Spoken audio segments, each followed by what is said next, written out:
Bom dia, pessoas queridas. Eu espero que vocês estejam bem. Conforme a gente combinou na última sexta, né, com essa coisa da semana da graduação, e o evento organizado pelo professor Walter Coa e outros eventos que aconteceram na Edu durante essa semana, e a necessidade da gente eh, trabalhar de forma remota. Então, na terça-feira, eu disponibilizei alguns vídeos sobre as gerações de avaliação. E hoje a ideia aqui é começar de forma bem introdutória mesmo, a discussão do texto, uma polêmica em relação ao exame do Ángel Dias Barriga, de acordo com o cronograma que foi disponibilizado no início do semestre. Então, eu pretendo não fazer um vídeo muito longo, para não ficar muito cansativo, e na próxima sexta, né, levando em conta que terça-feira é feriado, então na próxima sexta nos encontraremos presencialmente. E a ideia, o objetivo é encerrar a discussão do texto na sexta-feira, tá bom? Então vou falar em linhas gerais um pouquinho.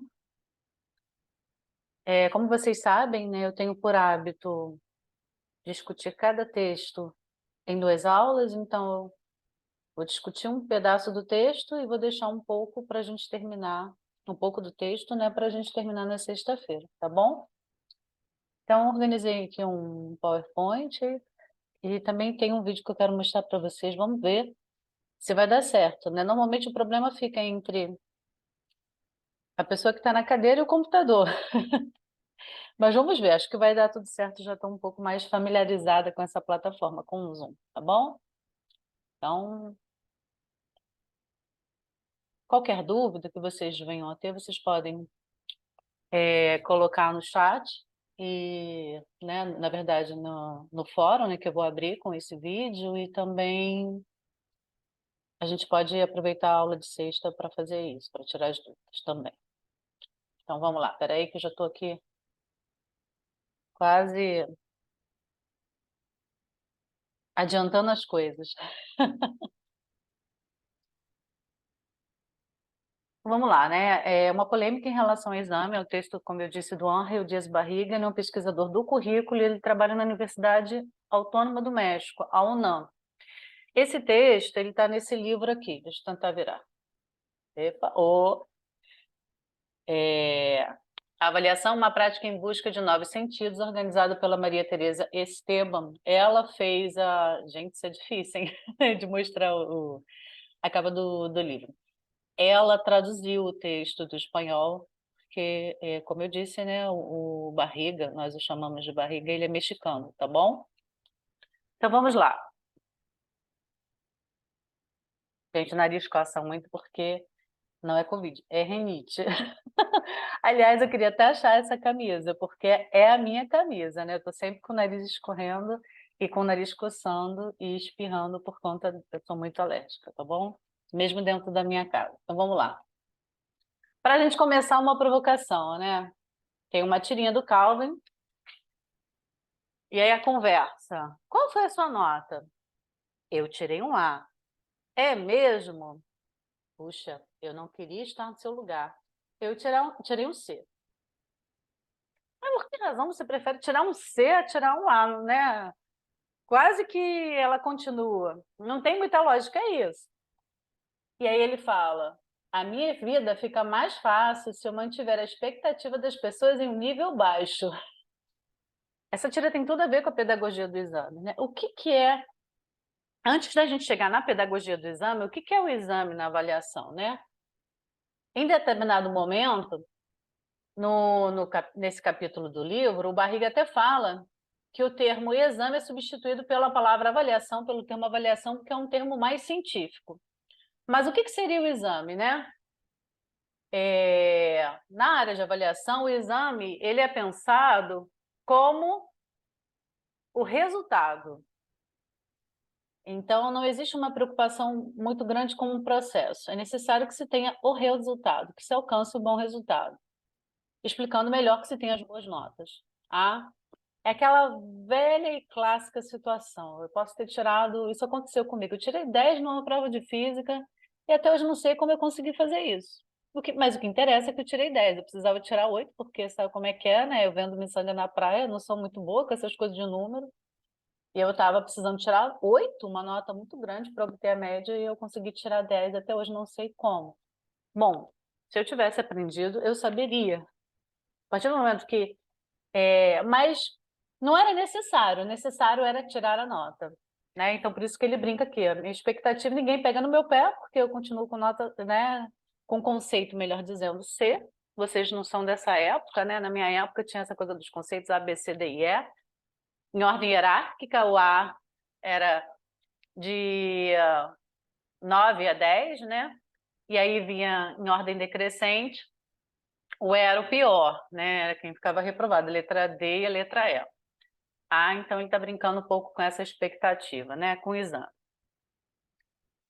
E nós temos um pesquisador da área de avaliação, Lucchesi, que ele fala que o exame seria isso, o resultado, e a avaliação seria a preocupação com o processo, com o acompanhamento. Tá? Então, o que é a pedagogia do exame? Levando em conta que o exame tem a ver com o resultado. Palavras do próprio Barriga. Uma pedagogia articulada em função da certificação, que se descuida dos problemas de formação, processos cognitivos e aprendizagem. Lembra de uma provocação que eu fiz durante a aula? Eu perguntei, quantos de vocês aqui conhecem pessoas que não chegaram à universidade? Aí, a maior parte das pessoas levantou a mão.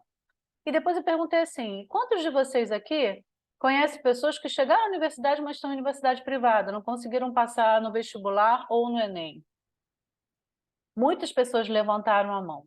Né? Então, é uma pedagogia que é voltada para a certificação, para o resultado.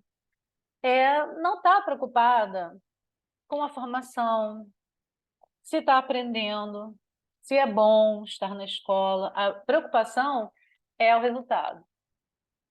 A gente lembra um pouquinho, né, do vídeo lá do primeira aula, acho a segunda aula, do sentido da vida, lembra? Ah, por que eu vou à escola? Para tirar boas notas, para terminar o primeiro grau, o segundo grau, porque esse vídeo é antigo, né? A nomenclatura não é mais essa, para ir para a faculdade, depois casar, arranjar um emprego, casar, depois ter filhos, e esses filhos vão para a escola e seguimos o baile, né? Então, é uma pedagogia voltada para a certificação, para o diploma, para o resultado. Se você tem um diploma, você chegou onde você queria alcançar, mas a gente sabe muito bem disso, que não necessariamente o fato de você ter diploma garante que você será um bom profissional. O que a gente conhece, por exemplo, aí de médico, que é uma profissão, né, que investe muito, né, são muitos anos de estudo, e que cometem erros terríveis, né, porque não são competentes, não estudaram direito, ou não se importam, né, com os seus pacientes. A gente conhece outras profissões assim, professores, né, que também são incompetentes. Então, eu costumo até dizer, né, que eu conheço muitos pós-doutores que não chegam aos pés da minha avó, a Virgínia, que era analfabeta, né? Então, o diploma não necessariamente tem uma relação aí de causa e efeito no sentido de teve diploma, então é um bom profissional. Infelizmente, deveria ser assim, mas acaba não sendo. E a pedagogia do exame ela é muito responsável por esse contexto, a partir do momento que tem todo um envolvimento, todo um investimento no resultado, não no processo. Então, uma conversa inicial sobre essa questão. Espera aí que eu estou seguindo a barrinha aqui do vídeo, não aparece para vocês, mas para mim aparece e fica bem em cima, né, dos lados. Então, olha só. Que contexto é esse? Né? Primeiro, cria-se um falso princípio didático, né? Que um melhor sistema de exame, quanto mais apurada for a necessidade de se pensar no resultado, melhor essa qualidade do ensino. Isso acaba acaba provocando reducionismo técnico, que omite esse contexto que provoca essa situação e omite também problemas, que esconde problemas que esse contexto acaba provocando. Por quê? Porque o exame não é um efeito das concepções. Aliás, minto, o exame é um efeito das concepções, ele não vai melhorar a aprendizagem, ele acaba sendo efeito das concepções que os professores, que o sistema de ensino, que o próprio governo tem sobre a educação. Então, por conta disso, né, ele acaba efetuando uma série de reducionismo. O que é isso? Um assunto que é complexo, acaba se dizendo, vamos formular provas de forma correta, que nós teremos uma aprendizagem significativa, não necessariamente.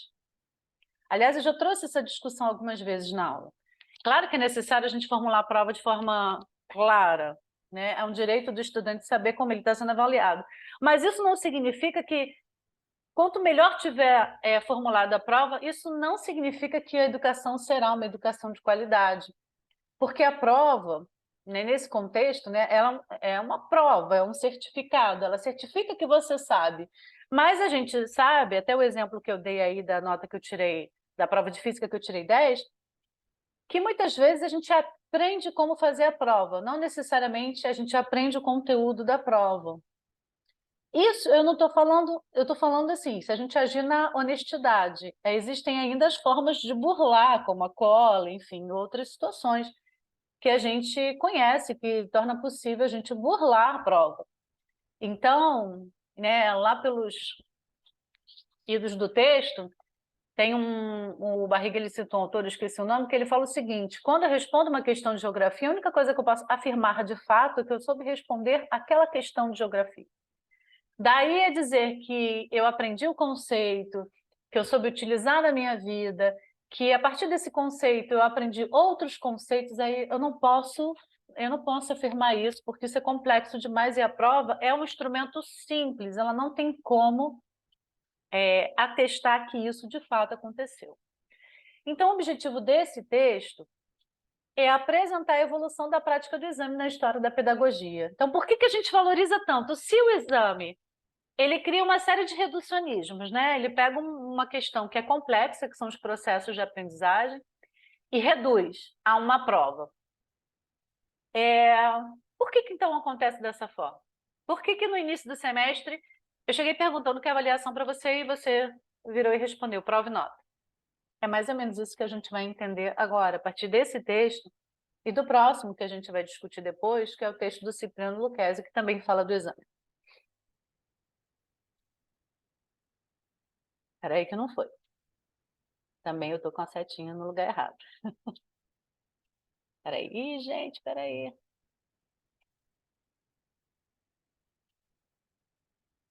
Ah, que está aqui embaixo, é que o fundo do slide é claro e a setinha também está clara, então, mesmo de óculos, a Virgínia não enxergou. Vamos lá. Um problema de história e sociedade. A influência da questão do neoliberalismo sobre a política educativa acaba se expressando também nesse contexto do exame. Então, né, noções como qualidade de educação, mas que qualidade é essa? Essa questão da qualidade é um conceito de disputa na área da educação.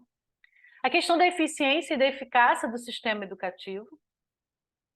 E o maior vínculo entre o sistema escolar e as necessidades sociais, o que é completamente equivocado, né? Porque, embora a escola esteja inserida na sociedade, mas ela não pode dar conta de uma série de questões sociais, ela não tem esse poder.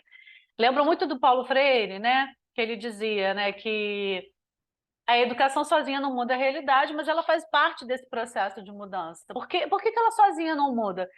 Né? É claro que a gente tem importância e relevância, né, na nossa atuação como professores, como pedagogos, mas a gente não pode resolver problemas como crise econômica, né? Fome. Eu não vou dizer como é que fala insegurança alimentar. Não, é fome. As pessoas não estão inseguras, elas estão com fome. Desemprego. E é claro que essas questões elas vão atravessar o cotidiano da escola, porque a escola ela não está num oásis, ela não está separada da sociedade. As questões sociais elas vão aparecer e vão interferir dentro da escola. A ideia de se fazer mais com menos. Essa discussão vai aparecer muito quando a gente for falar sobre avaliação dos sistemas de ensino, que são as avaliações externas em larga escala, que é o terceiro nível. E, por exemplo, é claro que essas avaliações, que estão no Brasil desde os anos 90, elas acabam interferindo no cotidiano da escola. Então, uma das questões que acaba aparecendo nesse contexto é a seguinte: a ideia de que a educação pública não é de qualidade, o professor é mal formado.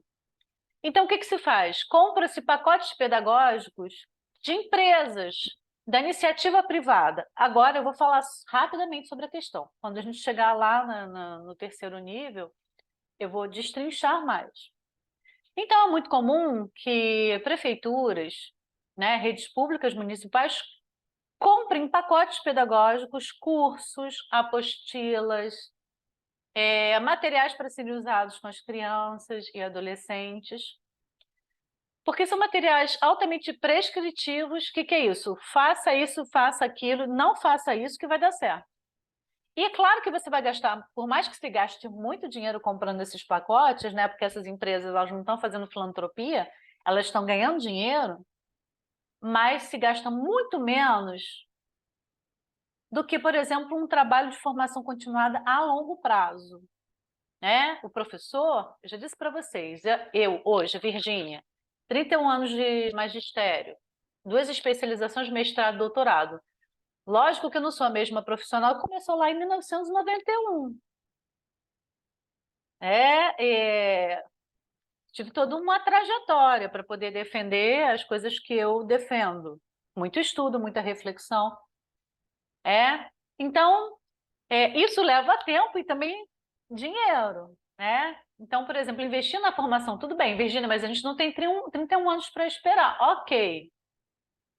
Mas, né, o trabalho de formação continuada em serviço com os profissionais é uma coisa que leva tempo. Você tem que oferecer muitos cursos, muitas oficinas, muitos conselhos, não, muitas reuniões pedagógicas de estudo. Você tem que oferecer formação para a equipe gestora pedagógica, que é a que vai fazer formação. Você tem que ter pessoas em outras instâncias. Vou falar da rede pública municipal do Rio de Janeiro, que eu conheço mais. Nas CREs, né, nas coordenadorias regionais de educação, ou na própria SME, tem que formar esses profissionais para eles formarem outros profissionais. Isso leva tempo, e isso envolve muito mais dinheiro do que você comprar um pacote pedagógico pontual para aquele ano letivo para resolver aquela questão, tá? E muitas vezes esses pacotes não são de qualidade, ou melhor dizendo, são de qualidade duvidosa. E outra coisa, justificativas acadêmicas, entre aspas, né, que permitem fundamentar a restrição do ingresso à educação. Então, por exemplo, de maneira clara, lembrando lá da provocação que eu fiz, quantas pessoas vocês conhecem que não estão na universidade? Gente, hoje, para você fazer o vestibular da UERJ ou o Enem das federais, você precisa ter terminado, né, o ensino fundamental e o ensino médio. Você precisa comprovar isso. Tudo bem, você pode até ter terminado, não ter o diploma, mas você precisa de um certificado, algum documento que comprove que você terminou, senão você não pode. No ato da matrícula, você precisa comprovar isso, senão você não pode fazer a matrícula. Você precisa comprovar. Então, não é qualquer pessoa que pode chegar lá e se inscrever no ensino superior. Você tem que ter concluído a educação básica, né?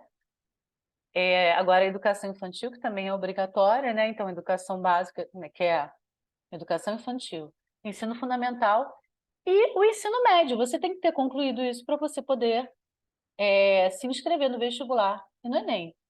Se inscrever no vestibular e no Enem também não é garantia de que você vai fazer, você tem que ser aprovado no exame.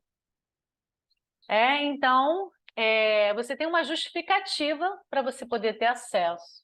Você tem que ter concluído todas essas etapas. Desculpa, já fui fazendo besteira aqui, apertando no lugar errado para seguir o slide. Essa questão é muito interessante, que tem a ver também com a discussão essa primeira aqui, né? É habitual que se pense que o exame é um elemento inerente a toda ação educativa. Ou seja, que sempre foi assim. É a mesma coisa quando a gente pensa na questão das gerações de avaliação, né? Que é normal você dar uma nota. Sendo que aqui, né, o Barriga ele traz que a nota ela aparece no século XIX. Por exemplo, na Idade Média, o sistema não havia o sistema de exame, a forma que a avaliação acontecia era de forma diferenciada. O exame ele surge né? Foi criado pela burocracia chinesa para eleger, para separar membros de castas inferiores. Então, a ideia dele é classificar, é separar, não é democratizar. Tem a ver com a questão da restrição ao acesso à educação, né? E a gente acha que sempre foi assim, que não tem outra forma de ser. Por isso que eu acho importante, considero importante a gente discutir isso, para que você entenda que isso é datado historicamente. Sendo datado historicamente, nesse momento que a gente vive, levando em conta que não dá conta do que nós temos, isso se a gente acredita que a educação é um direito para todos e não um privilégio para alguns, a gente precisa mudar isso de alguma forma. É uma tarefa hercúlea, dificílima, mas se a gente entende que a educação é um direito de todos, a gente precisa mexer com isso daí. Ah, o exame ele aparece com um espaço superdimensionado. Importantíssimo, claro. Né? Semana de prova. Você estuda para tirar nota, não é para aprender. Porém, ele não vai resolver esses problemas criados em outras instâncias sociais, como já foi dito. E ele também inverte as relações sociais e as pedagógicas. Então, transformando as relações que deveriam ser de saber em relação de poder. Então, por exemplo, o professor, ele detém o saber. E aí ele meio que faz uma barganha com o aluno, né? O aluno precisa provar que sabe, mas precisa ser dentro dos critérios estabelecidos pelo professor. Então, a escola acaba adoecendo, porque os professores também, porque eles não veem muito sentido na sua prática pedagógica, a não ser essas relações de poder, e por conta disso, muitas vezes é dificílimo você conversar com os professores, porque eles não aceitam negociar, ouvir outra questão, porque ele detém o poder. E para os estudantes, né, você só está ali porque você é obrigado, você não vê muito sentido, você está de saco cheio. Ou então você está ali por conta das relações que você estabelece com as outras pessoas. Claro que a escola é um espaço, né, não é só da instrução. A gente também tem todo um processo formativo amplo. A gente também tem um convívio social, né? É importantíssimo a gente conviver com pessoas diferentes daquelas que a gente costuma conviver na nossa casa, né? Mas a escola não é só isso. Gente, o meu gato, ele decidiu fazer barulho justamente agora que eu estou gravando o vídeo. Esse que é o problema, né, da gente dar aula em casa. Então, se você ouvir o barulho, eu não sei, porque eu estou ouvindo aqui altão, eu não sei se no microfone você vai ouvir, depois eu vou ver o vídeo. Então, você me desculpa, mas eu não tenho controle sobre isso e eu não quero interromper o vídeo. Parece que agora ele sossegou e deitou. Não, não sossegou. Vamos tentar continuar, né? Vamos tentar continuar aqui, melhor dizendo. E eu tenho 2 gatos, eu espero que o outro não se sinta convidado a fazer o mesmo. Foi falar no santo, o outro aparece aqui, ai Jesus, Deus tenha misericórdia. E aí o autor, o Arrighi, ele fala sobre 3 inversões, né, que o exame provoca nesse contexto educativo. O primeiro problema, né, ele transforma problemas sociais em problemas técnicos. Então, assim, o exame é científico. E qual o problema, né, nesse contexto? Aquilo que é científico você não discute. Quer dizer, só no Brasil de hoje em dia, né, no Brasil da Terra plana, no Brasil anti-vacina, né, aí você não acredita na ciência. Mas quem acredita na ciência, se não tomar cuidado, né, a ciência ela precisa ser discutida, ampliada, não pode ser pensada numa perspectiva de dogma, tipo verdade absoluta, né? Mas é aquilo, você tirou 10, você sabe. Você tirou 5, você sabe parcialmente. Você tirou 0, você não sabe nada. O que significa não saber nada? E aí você tem um documento que comprova. Então, por exemplo, eu tenho o meu diploma de doutorado, isso comprova que eu sou doutora e que eu sou uma especialista na área de educação. Eu sou uma doutora, eu produzo conhecimento. No meu caso, modéstia à parte, eu me considero uma boa profissional, mas já disse que conheço outros profissionais que nem tanto, e têm a mesma titulação que eu, né? Mas é isso, é científico, está comprovado, está certificado, você sabe. Ele é tão importante que, por exemplo, tem umas loucuras, né, que é totalmente errado, né? Tem gente que compra diploma, né? E atua ilegalmente na profissão. De vez em quando a gente descobre coisas, né? Tipo, o médico estava fazendo besteira porque ele não tinha diploma de medicina, estava atuando ilegalmente. Mas essa situação da certificação, ela acaba provocando um pouco isso, né? Interessa você comprovar. E tem uma dimensão científica, é ciência. E por conta disso não pode ser votado, não pode ser discutido. Vocês sabem que eu não concordo com essa situação, porque eu venho conversando com vocês ao longo do semestre recém-iniciado, né? Ao longo do, parece que já tem muito tempo, né? E a gente começou com o tempo, mas eu venho me colocando que, pelo contrário, o conhecimento científico está aí para ser discutido e ampliado. A segunda situação, a segunda inversão é a seguinte: os problemas metodológicos são transformados em problemas de rendimento, tá? Então, como a gente centra os nossos esforços, a nossa energia, a nossa disposição, tanto os professores e estudantes na certificação, o professor, ele não se preocupa mais com a questão do método. Então, por exemplo, eu ensinei. Metade da turma aprendeu, metade da turma não aprendeu. O problema de quem não aprendeu é dele. Então, esse contexto, antes havia uma preocupação do professor, por exemplo, a gente vai ver a didática magna, né? De revisitar o método. O aluno não aprendeu, então tem alguma coisa errada na metodologia. Deu certo para essas pessoas, mas para as outras não. Então, eu preciso rever o método. Só que esse contexto do exame, ele tira essa preocupação, ele isenta o professor. Então, eu não preciso mais revisitar a minha metodologia. Eu preciso melhorar o rendimento. Ah? E por conta disso, o prazer de aprender, que deveria ser o carro-chefe da escola, eu estou indo para a escola para aprender, ele perde o protagonismo, ele fica em segundo plano.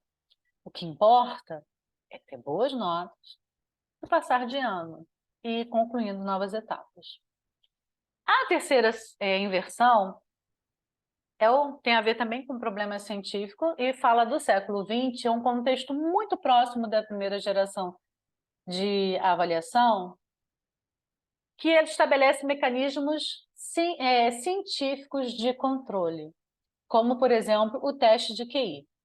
Eu vou parar por aqui, porque essa parte é muito importante e é a partir dela que eu pretendo iniciar a aula da próxima sexta, tá? Dia 19 de novembro, se não me falha a memória. Eu vou parar aqui de compartilhar com vocês e eu quero colocar o videozinho para a gente concluir essa nossa introdução ao assunto, tá bom? Espera aí que eu vou tentar ver aqui como é que eu faço. Vamos ver se eu consigo achar. Espera aí, gente. Muita calma nessa hora. Não, mas eu tinha separado o vídeo aqui. Só um segundinho, tá?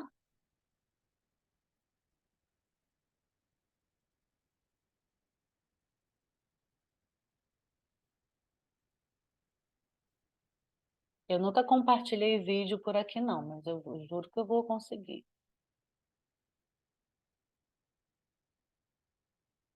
Espera aí só um segundo.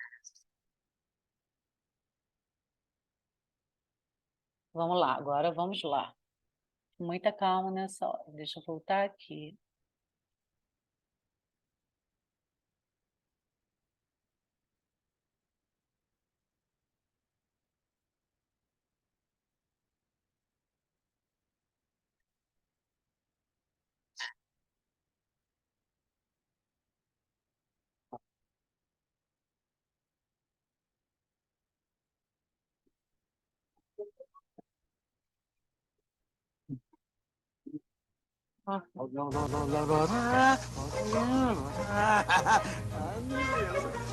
Beleza? Bom dia, mamãe. Bom dia, querido. Bom dia, papai.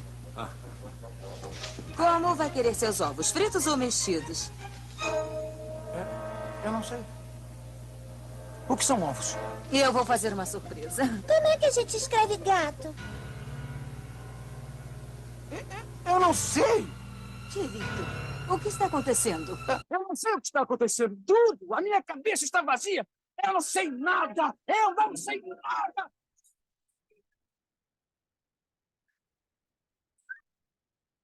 O que está acontecendo? Eu tive um pesadelo. Um pesadelo com o quê? Eu não sei. Então, gente, esse é um pedaço de um filme chamado Férias de Verão, acho que é isso, é lá dos anos 80. E o que acontece? Era um curso de verão, acho que é o nome do filme. E são os alunos que não querem nada, né? E os alunos que precisam cumprir horas e tal, porque não foram bem. E aí, depois o professor acaba vendo sentido, ali era um professor também que era meio que substituto, que eles colocam ali, mas o negócio dá certo. E aí eles podem fazer um exame que pode melhorar a vida escolar deles. E aí ele estuda com os alunos, né, para poder fazer esse exame.